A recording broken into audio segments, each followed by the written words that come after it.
దేవా, రజనీకాంత్ 30 ఏళ్ల కింద ఓ కూలీ. ఆ తర్వాత తన స్నేహితులతో కలిసి ఒక హాస్టల్ నడుపుతూ ఉంటాడు. ఆయన ప్రాణ స్నేహితుడు రాజశేఖర్, సత్యదేవ్ చనిపోతే చివరి చూపుకు వెళ్లిన దేవాను రాజశేఖర్ కూతురు ప్రీతి, శృతి హాసన్ అడ్డకుంటుంది. అదే సమయంలో తన స్నేహితుడు రాజశేఖర్ గుండెపోటుతో చనిపోలేదు. ఎవరో చంపేశారని తెలుసుకుంటాడు. అసలేం జరిగిందని తెలుసుకోడానికి రంగంలోకి దిగుతాడు దేవా. ఆ సమయంలోనే దేవాకు దయాల్, సోబిన్ సాహిర్ గురించి కొన్ని నిజాలు తెలుస్తాయి.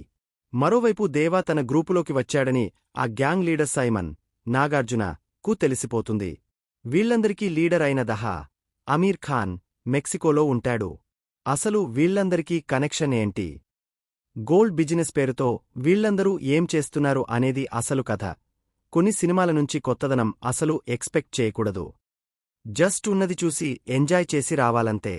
కూలీ కూడా అలాంటి రొటీన్ సినిమానే. కథ తెలుసు, స్క్రీన్ ప్లే కూడా ఏమంత గొప్పగా లేదు.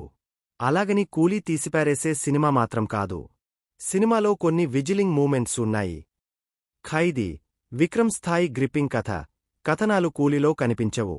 రజనీ అభిమానులు కోరుకునే కమర్షియల్ అంశాలు ఉండేలా చూసుకున్నాడు లోకేష్. ఫస్టాఫ్ వరకు నో కంప్లైంట్స్. వేగంగానే వెళ్ళిపోయింది. కీలకమైన సెకండ్ హాఫ్ మాత్రం మరోసారి వదిలేశాడు లోకేష్ కనకరాజ్. లోకేష్కు ఈ సెకండాఫ్ ఫీవర్ ఏంటో అర్థం కాదు. ప్రతిసారి ఫస్టాఫ్ వరకు బాగా తీసి అసలైన సెకండాఫ్ వదిలేస్తుంటాడీయన. కూలీకి కూడా ఇదే చేశాడు.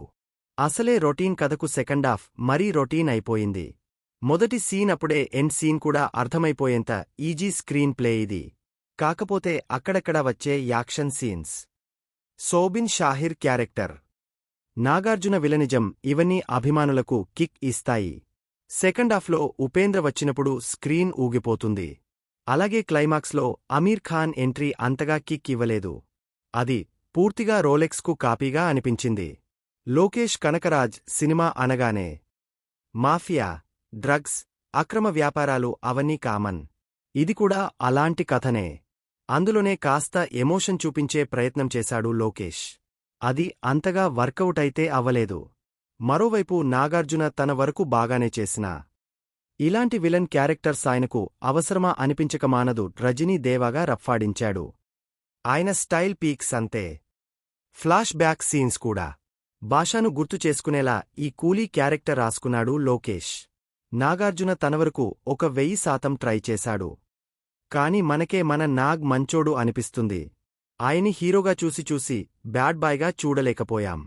సోబిన్ షాహిర్ సర్ప్రైజింగ్. అందరికంటే ఈయన క్యారెక్టర్ బలంగా ఉంటుంది.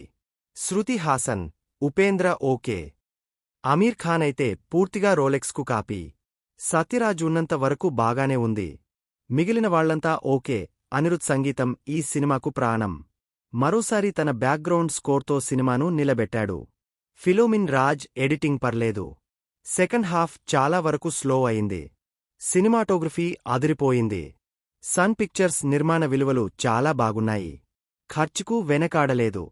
దర్శకుడిగా లోకేష్ కనకరాజ్ ప్రతిసారి ఫస్టాఫ్ వరకు బాగా తీసి సెకండ్ హాఫ్ వదిలేస్తున్నాడు. కూలీ సినిమా విషయంలో కూడా ఇదే జరిగింది. సెకండ్ హాఫ్ అక్కడక్కడ స్లో అయింది. అయినా కూడా పర్లేదనిపిస్తుంది. చాలా వరకు సన్నివేశాలలో లోకేష్ మార్క్ మిస్ అయింది.